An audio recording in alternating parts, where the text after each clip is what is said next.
What's up, Steeler Nation? Just checking back in with you guys. Hoping you all had a Merry Christmas. Everybody got what they wanted. Hope all your families had a good holiday and happy early New Year.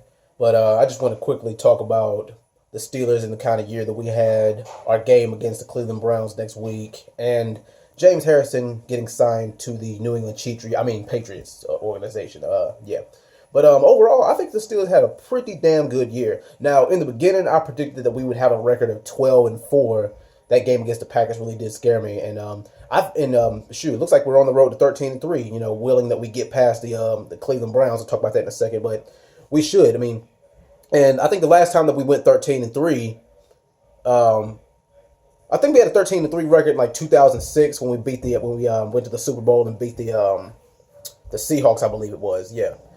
But yeah, so I got high hopes for that. But I say that the only real, technically, with the way this year went, there was no reason as to why we couldn't have went undefeated either. We had no business losing to the Bears in overtime. We could have. We couldn't get ourselves together with that Jaguars game. But if we see them in the postseason, we'll more than likely beat them because they got exposed by Jimmy Garoppolo and the 49ers.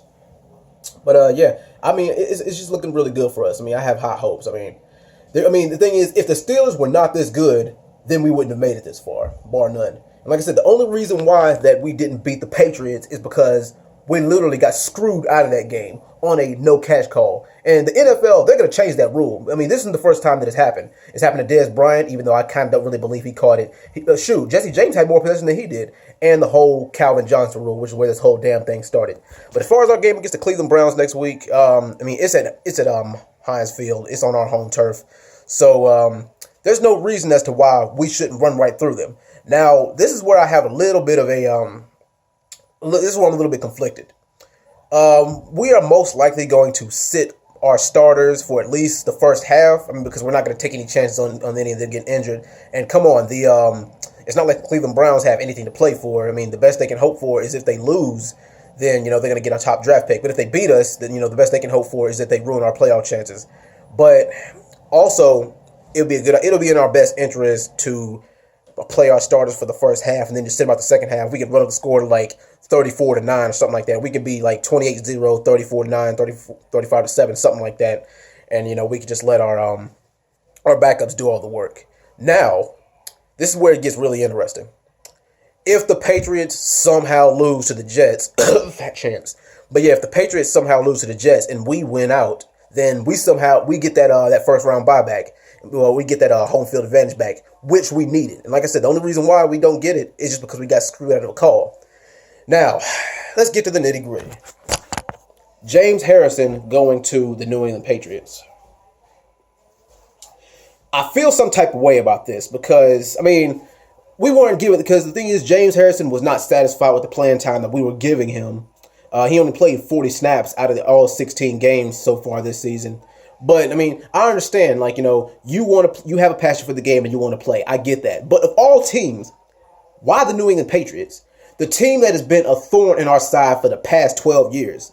Of all teams, why would you want to go to them? But I had a little bit of a theory, and I posted this in the group too. I was like, well, what if this whole thing is a setup by Mike Tomlin? What if Mike Tomlin set this whole thing up to where we release James Harrison knowing that the New England Patriots would pick him up just so he can be a splinter cell, or he can have some kind of give the Patriots we can have the Patriots intel. So guess what? We can use James Harrison to sabotage our game, sabotage him from the inside out. Yeah, he's gonna be our little he's gonna be our mole. And hold on 1 second, I'll be right back.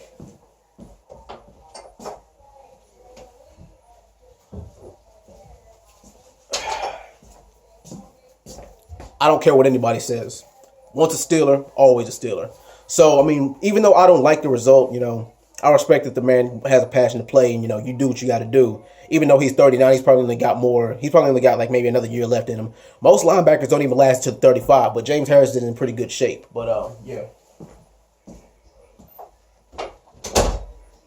So I really do wish James Harrison all the best luck.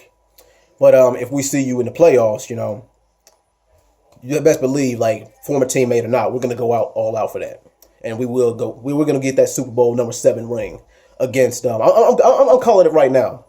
It's gonna be the Pennsylvania Bowl for Super Bowl 52. Steelers versus Eagles. But anyway, guys, thank you guys for listening and watching. I'll be back with another video soon. And go Steelers. Here we go.